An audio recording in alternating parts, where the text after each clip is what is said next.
kamu harus minta maaf sama ibu. Aku menatapnya tidak percaya. Mas dengar apa yang ibu bilang ke aku?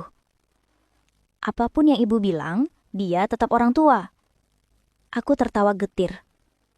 Jadi aku apa mas? Sebelum ceritanya dimulai, silakan tulis di kolom komentar dari daerah mana saja teman-teman yang nonton cerita ini. Jangan lupa like dan subscribe agar channel ini bisa semakin berkembang dan bisa mempersembahkan cerita yang lebih menarik lagi. Hari pertama aku menjejakkan kaki di rumah ini, aku benar-benar percaya aku membawa pulang cinta.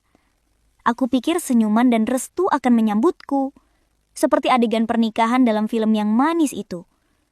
Nyatanya, yang menyambutku hanyalah tatapan dingin Bu Ratna dari balik sofa. Tatapan yang membuatku merasa aku bukan datang sebagai keluarga, tapi sebagai masalah yang baru tiba. Pintu bahkan tidak ia buka. Dimas yang melakukannya. Apa harus aku yang angkat koper itu juga? Suara Bu Ratna lirih, tapi cukup tajam untuk merobek hati. Aku refleks tersenyum. Senyum yang terasa pahit. Menunduk dalam seperti penjahat yang meminta maaf tanpa tahu salahnya apa. Selamat siang, Bu. Suaraku kecil, kaku, seolah menyapa tembok yang tidak ingin ku beri salam. Ia tidak menjawab, hanya mengibaskan tangan, menyuruh Dimas menaruh barangku di kamar belakang. Aku mengikuti suamiku melewati ruang tamu yang rapi. Rapi tanpa ruang untuk kehadiranku. Langkahku berat. Setiap karpet yang kuinjak terasa seperti mengatakan, "Kamu tidak diterima di sini." Aku menatap foto-foto keluarga di dinding. Ada Dimas kecil, tersenyum bahagia, berdiri di samping ibunya yang memeluknya erat. Pelukan yang sama yang kini tak akan pernah ia bagi untukku. Sesampainya di kamar, sebuah ruang sempit dengan tembok kusam dan lemari tua, aku menaruh tas sambil menarik nafas panjang.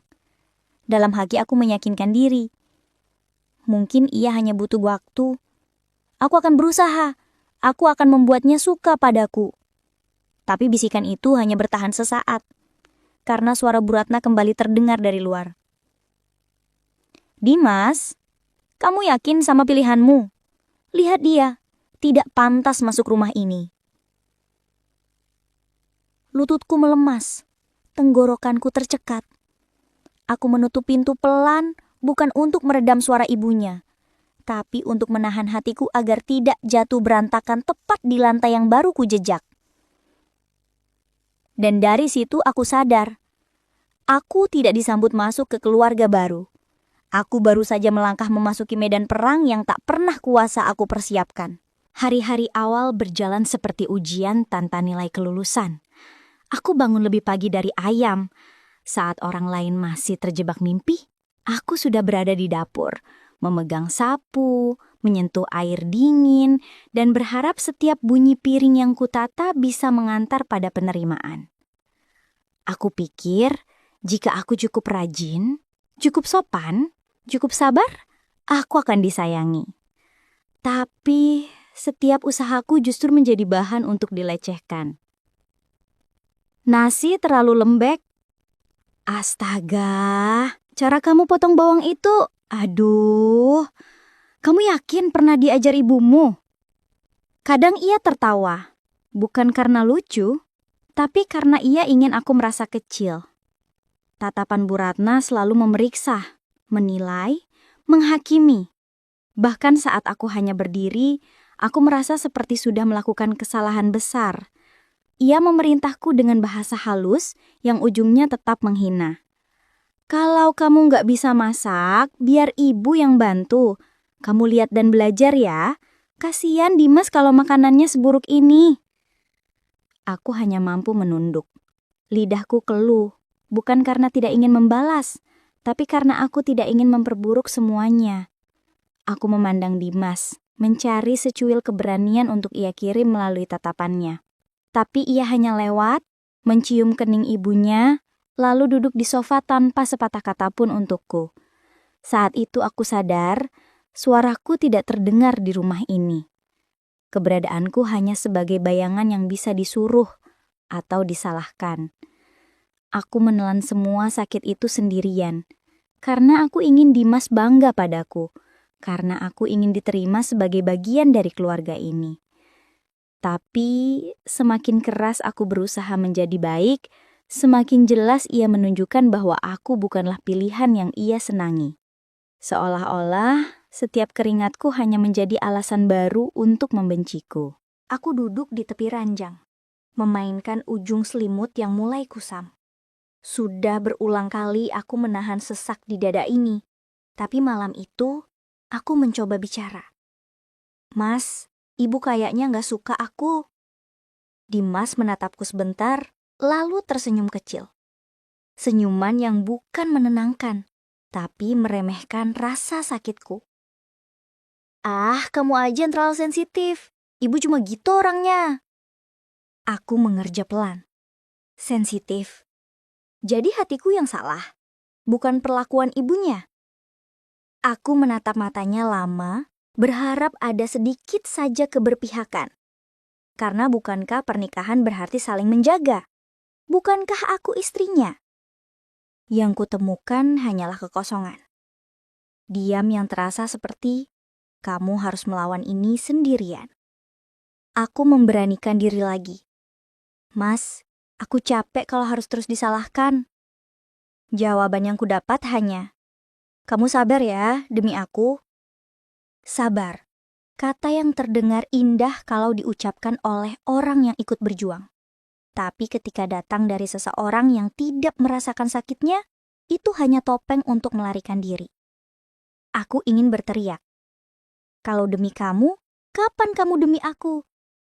Tapi suara itu hanya berputar di kepala. Tidak pernah sampai ke bibir. Karena aku takut. Takut kalau aku melawan, aku tidak hanya akan kehilangan hormat ibu mertua, tapi juga cinta suamiku. Malam itu aku belajar satu hal. Lebih mudah bagi Dimas menyuruhku diam daripada membuat ibunya berhenti melukai. Lebih mudah baginya menyalahkanku sebagai penyebab masalah daripada berdiri di sisiku sebagai solusi. Dan yang paling menyakitkan, dia tidak merasa salah. Tidak merasa sedang membiarkanku terluka. Menurutnya, ini normal. Menurutku, ini penyiksaan yang dibungkus kata keluarga. Aku menutup mata sambil memeluk diriku sendiri. Sebab dalam pernikahan ini, kadang satu-satunya yang membelaku hanyalah aku sendiri. Malam itu, meja makan terasa seperti ruang interogasi. Aku duduk di sudut kursi, berusaha menghadirkan senyum sekecil apapun yang tersisa. Dimas pulang lebih malam dari biasanya. Aku sempat berharap suasana makan malam akan lebih hangat kalau ia ada. Ternyata aku salah. Bu Ratna menatapku seperti seseorang yang akan menilai dan menorehkan nilai di dahiku. Kamu dulu sekolah sampai mana? Tanyanya. Santai. Tapi tatapannya tidak. Aku menjawab selemah lembut yang aku bisa. Sampai SMA, Bu. Seharusnya itu bukan aib, bukan? Setidaknya itu yang selama ini diajarkan orang tuaku, bahwa pendidikan bukan hanya tentang gelar, tapi akhlak. Tapi Bu Ratna tertawa kecil, bukan tawa bahagia, melainkan tawa penuh penghinaan yang sengaja ia tampilkan. Pantas saja kamu tidak selevel dengan keluarga kami. Udaranya langsung berubah dingin. Aku merasakan wajahku panas, tapi tubuhku membeku. Sendok di tanganku bergetar tanpa perintah. Aku menatap piring seolah nasi itu bisa menyembunyikanku dari rasa malu. Aku menoleh ke Dimas, berharap ia akan berkata, istriku tidak pantas diperlakukan seperti itu. Tapi ia hanya memandangi nasi di piringnya, mengunyah cepat seperti sedang berusaha menelan keadaan ini tanpa benar-benar merasakannya.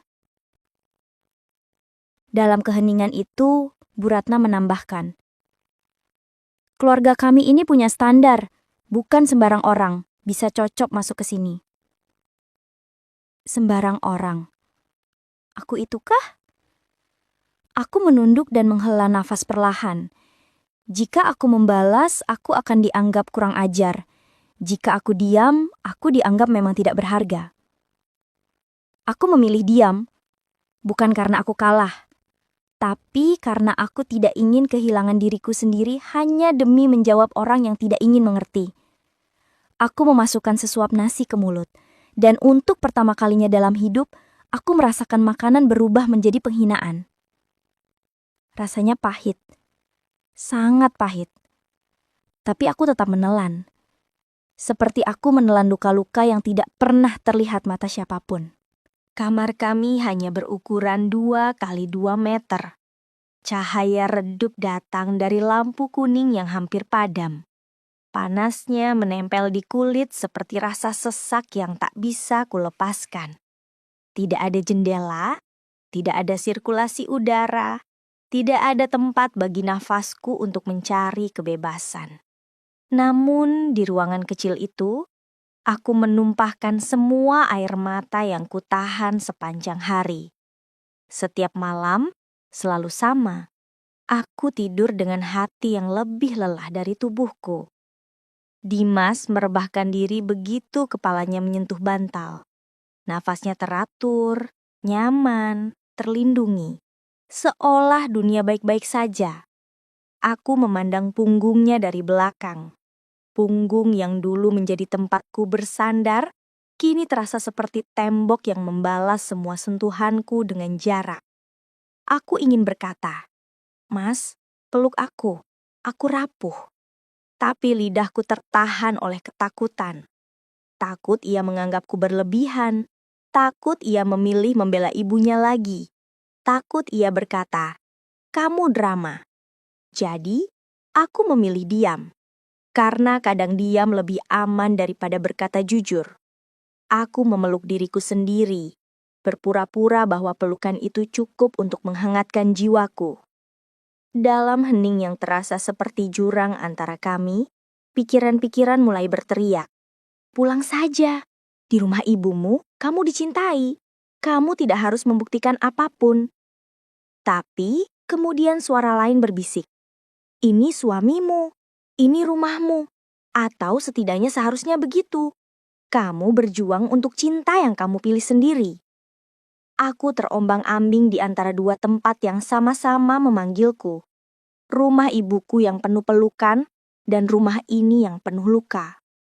Apa aku salah berharap? Air mata jatuh lagi. Aku tidak meminta banyak hal. Aku hanya ingin satu hal. Diterima, dicintai, dilihat. Bukan sebagai orang luar, bukan sebagai ancaman, tapi sebagai istri yang juga manusia. Namun, malam demi malam, kamar ini memberi jawaban yang sama. Aku sendirian, walau tidur hanya berjarak 1 lengan dari suamiku sendiri. Luka fisik mudah sembuh. Luka di hati? Tidak. Bu Ratna tidak pernah menyentuhku. Tapi kata-katanya memukul dengan sempurna. Lebih tepat sasaran dibanding tangan manusia manapun. Setiap tatapan meremehkannya adalah cambuk. Setiap komentar dinginnya adalah pisau yang diasah dengan kebencian. "Kamu hanya merepotkan. Cucu yang kamu lahirkan nanti pasti menurun sepertimu. Anakku bisa dapat yang jauh lebih baik." Aku pernah tersenyum saat mengupas bawang, dan air mataku jatuh begitu saja. Bukan karena bawangnya pedas, tapi karena aku tahu. Aku sedang ikut teriris bersama lapis-lapisnya. Aku mulai mempertanyakan diriku sendiri. Apa benar aku layak dicintai? Apa benar aku pantas berada di sini? Kadang saat aku mencuci piring, air keran menenggelamkan suaraku sendiri. Tangis yang berusaha ku tahan agar tak terdengar oleh siapapun. Bahkan Dimas. Aku sering memandangi pintu rumah diam-diam. Membayangkan aku pergi tanpa suara, menghilang. Apakah mereka akan sadar?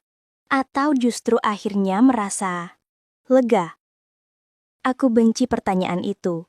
Tapi setiap hari, Pertanyaan itu datang tanpa permisi.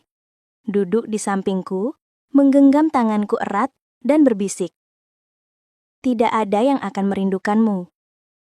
Dan aku semakin takut bahwa bisikan itu mungkin benar. Hari itu aku sudah terlalu lelah. Bukan hanya lelah tubuh, tapi lelah menahan semua yang tidak pernah bisa kukatakan. Aku baru saja mencuci tumpukan piring setelah makan siang.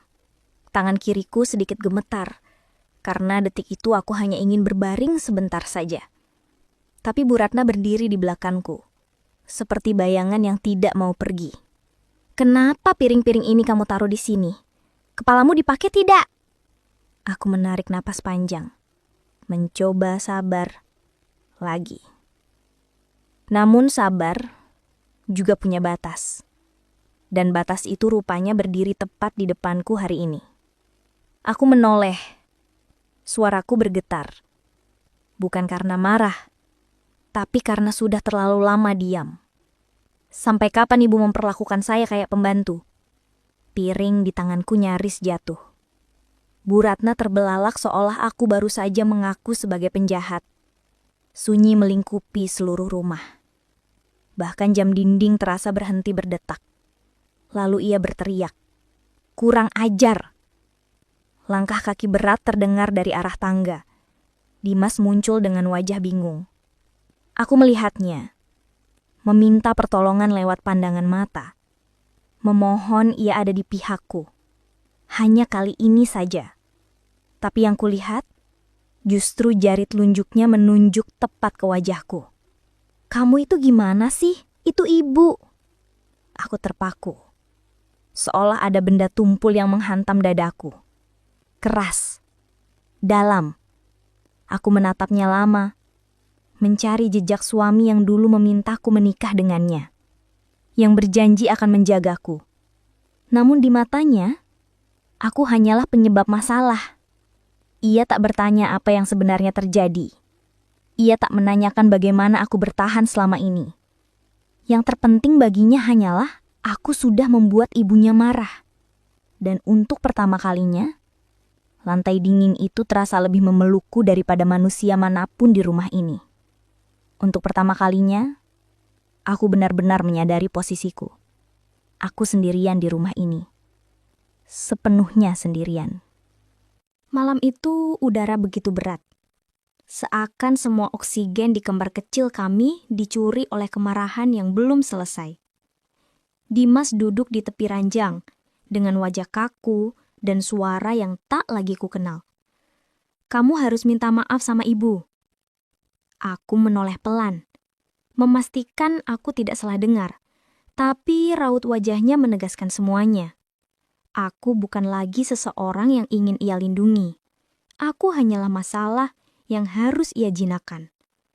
"Mas dengar apa yang ibu bilang ke aku tadi? Semua penghinaan itu." Dimas menghela napas, bosan. "Apapun yang ibu bilang, dia tetap orang tua. Kamu kan harus hormat." Aku menatapnya, mencari sedikit pengertian, serpihan kasih, apa saja yang bisa kupegang. Tapi yang kutemukan hanya dinding tebal di antara kami. Aku tertawa lirih, tawa yang terdengar seperti seseorang yang sudah kehilangan harapan. "Jadi, aku ini apa, Mas? Bukan keluarga, bukan orang yang Mas pilih." Ia terdiam, membiarkan pertanyaanku jatuh dan pecah di lantai, seperti hatiku. Diamnya adalah keputusan, diamnya adalah keberpihakan, dan diamnya adalah pengkhianatan. Aku membuang pandangan ke dinding kusam, mencoba menelan pahitnya kesadaran baru. Di rumah ini, ibu bisa salah 1000 kali, tapi tetap aku yang harus disalahkan. Lalu Dimas berdiri dan keluar kamar, meninggalkanku sendiri dengan kebenaranku yang tidak diakui. Aku memegang dada, bukan karena sakit fisik, tapi karena untuk pertama kalinya, aku bertanya pada diri sendiri. Kalau aku tak dihargai sebagai istri, masih pantaskah aku tinggal di sini? Malam itu aku tak menangis. Air mata sudah kehabisan alasan untuk jatuh. Yang tersisa hanyalah satu rasa. Perih yang mulai berubah menjadi kekuatan. Kekuatan untuk mempertanyakan apakah cinta seharusnya menyakitkan seperti ini. Pagi itu aku bangun lebih awal dari matahari. Tidak ada rencana panjang. Hanya keputusan sederhana yang lahir dari luka terlalu lama. Aku melipat beberapa baju ke dalam tas kecil. Perlahan, tanpa suara. Seperti pencuri yang mencuri dirinya sendiri dari tempat yang salah. Aku memandang kamar sempit itu untuk terakhir kalinya. Tempat semua air mataku menetes dalam diam. Tempat aku belajar bahwa cinta saja tidak cukup. Tanpa meninggalkan pesan, karena aku tahu pesanku hanya akan diabaikan. Tanpa pamit, karena pamit hanya berarti membuka kesempatan untuk dicegah. Aku berjalan keluar pintu. Langkahku gemetar, tapi teguh. Entah mereka sadar aku pergi atau tidak. Entah mereka peduli atau tidak. Yang kupedulikan hanya satu. Aku harus selamat dari tempat itu. Aku naik angkot dengan kepala tertunduk. Setiap getaran jalan seperti mengingatkan betapa lama aku menahan rasa sakit itu. Ketika sampai di rumah ibuku, rumah sederhana dengan cat pudar, aku seperti akhirnya pulang setelah membeku terlalu lama. Ibu membukakan pintu. Wajahnya terkejut. Tanpa bertanya apapun, ia langsung memelukku. Pelukan itu hangat, tidak menghakimi, tidak mempertanyakan, tidak membandingkan. Aku menangis seperti anak kecil yang baru diingatkan apa itu rasa aman. "Kamu nggak sendiri, Nak," bisik ibu sambil mengusap punggungku. Dan untuk pertama kalinya setelah sekian hari, aku benar-benar bernafas, dengan dada yang tidak lagi tertindih. Aku tidak tahu apa yang akan terjadi setelah ini. Tapi aku tahu satu hal. Meninggalkan bukan berarti kalah. Kadang itu satu-satunya cara untuk bertahan. Malam itu terdengar pintu diketuk dengan tergesa. Aku baru saja selesai menangis ketika ibu keluar lebih dulu untuk melihat siapa. Aku mendengar suaranya. Suara yang dulu selalu membuatku merasa aman. Namun belakangan berubah menjadi tempat aku mencari jawaban yang tidak pernah kutemukan. "Dimas." Aku keluar perlahan. Langkahku berat. Ada bagian hatiku yang masih ingin berlari kembali. Namun ada bagian lain yang masih terluka. Wajah Dimas kacau. Matanya sembab. Napasnya tidak teratur. "Ran," suara itu pecah. "Pulanglah, rumah itu kosong tanpa kamu." Aku menggigit bibir, menahan gejolak dalam dada. Kosong. Padahal aku tidak pernah merasa punya tempat di sana. Aku ingin menjawab, tapi kata-kataku tertahan ketika aku melihat sosok lain di belakangnya. Bu Ratna, dengan sorot mata yang tidak lagi tajam, melainkan rapuh. Ia menunduk sebelum berbicara. Suara yang selama ini selalu meninggi, kini lirih, hampir seperti permohonan. Aku minta maaf. Ibu terlalu takut kehilangan anak ibu. Sampai ibu lupa, anak ibu sudah punya rumah yang baru. Kamu." Dadaku bergetar. Air mata jatuh begitu saja. Kata-kata itu adalah pintu pertama yang benar-benar terbuka untukku.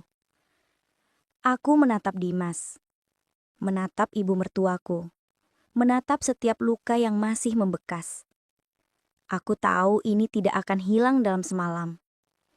Tapi setidaknya ada yang mencoba memperbaiki. Dan itu sudah lebih dari cukup untukku. Aku memeluk ibu mertuaku perlahan. Pelukan yang tidak sempurna, namun jujur. Dimas menggenggam tanganku erat, seolah takut aku menghilang lagi. Rumah mereka masih sama. Dindingnya tidak berubah. Masalahnya juga tidak. Aku masih takut.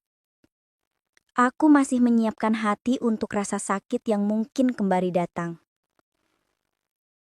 Tapi kali ini, aku tahu aku tidak akan menghadapi semuanya sendirian. Aku menarik napas panjang, lalu berkata pelan. Aku pulang karena kalian akhirnya menerimaku sebagai keluarga. Dan malam itu, untuk pertama kalinya sejak aku menginjakkan kaki di rumah itu, aku benar-benar merasa disambut. Bukan sebagai tamu, bukan sebagai ancaman, tapi sebagai menantu, sebagai istri, sebagai bagian yang tidak ingin mereka lepaskan lagi.